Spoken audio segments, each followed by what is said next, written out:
Mister Donald Trump ने tariff rates जो है वो पॉज कर दिए, specifically reciprocal tariff rates, and he has pause that for next 90 days. Specifically around 75 countries पे उन्होंने वो निकाल दिए, बट चाइना पे उन्होंने और वहाँ पे जो टैरिफ रेट्स थे 104% का, वो अब 125% का किया है। So I think it has become economic nuclear war between US and China. See I think ये कब तक का कितना एस्केलेट होता है, different hints mister Trump keeps on giving कि नहीं बातें हो रही है, and it is just one phone call away. जब mister Xi Jinping will call him and then the deal will start and the deal will be very sweet and this and that, typical Donald Trump style, all those indications are coming up. What should Indian investors expect from all these things which are happening? I think we will have to focus. एक चीज़ इसमें एक clarity या एक certainty क्या नज़र आती है इन जो टैरिफ टॉक्स वगैरह सब चल रहे हैं. So I think it is going to be universal ना, और world wide, not universal, world wide.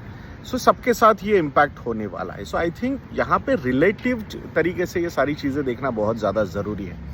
और जब आप रिलेटिव तरीके से अगर वहाँ पे किसी को बहुत ज़्यादा एडवांटेज या किसी को बहुत डिसएडवांटेज, ऐसा अगर जब सिचुएशन नहीं रहेगी, स्पेसिफिकली जब इन्होंने 10% के टैरिफ्स अब बोल दिए कि भाई बेस टैरिफ पे he is going to charge, which is also on a higher side, believe me the way. I think वहाँ पे भी बहुत सारे वर्ल्ड ऑर्डर चेंज होने के चांसेस है.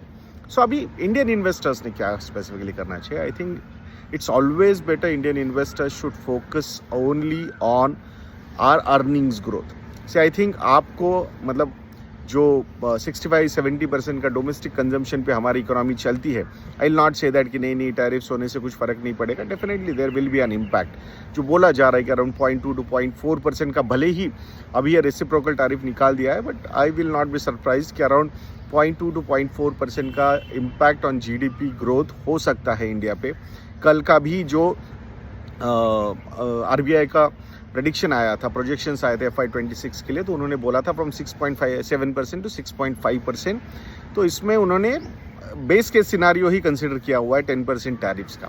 अगर उससे ज़्यादा कुछ आता है तो definitely impact could be on a higher side, but I think वहाँ पे भी रिलेटिव परफॉर्मेंस ही हमें सबसे ज़्यादा देखना होगा. So there will be some problems for some industries, but उन्हीं इंडस्ट्रीज़ को अपॉर्चुनिटीज़ भी डेवलप हो सकती है अगर कंपिटिटर्स पे ज़्यादा टैरिफ्स वहाँ पे लगते हैं तो. Again, coming back to the thought process or investing style or strategies, I think it's always better to follow your financial planning process. आपके गोल्स के हिसाब से, आपके रिस्क प्रोफाइल के हिसाब से इक्विटी में एलोकेशंस होनी चाहिए.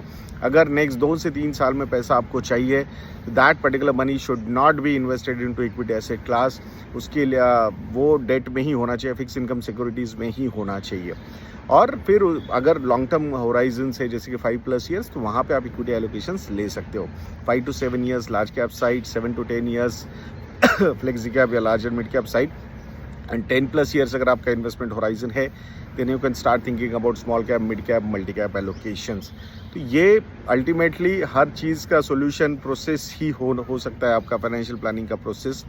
It will give you a peace of mind. It will have you will have a proper thought process in achieving your financial goals. बहुत ज़्यादा stock specific, sector specific रहोगे तो it's like too much of speculation में अटकने के chances हो सकते हैं.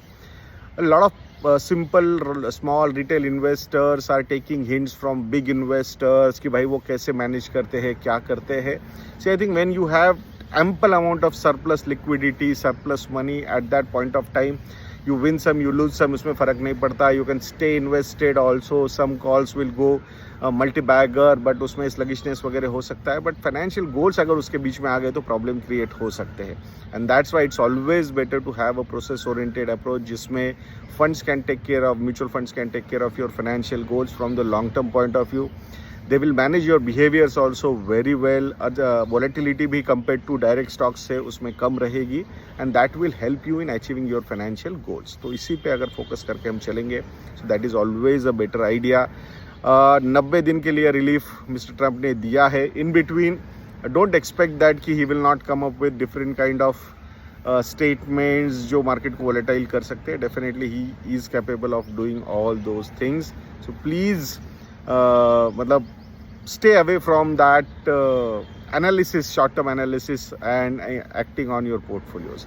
आशा करता हूँ कि ये वीडियो आपको अच्छा लगा होगा। ऐसे वीडियोज़ के लिए चैनल पे बने रहिए, वीडियो को लाइक करना, शेयर करना और चैनल को सब्सक्राइब करना बिल्कुल मत भूलना। नेक्स्ट वीडियो में मिलते हैं। जय हिंद।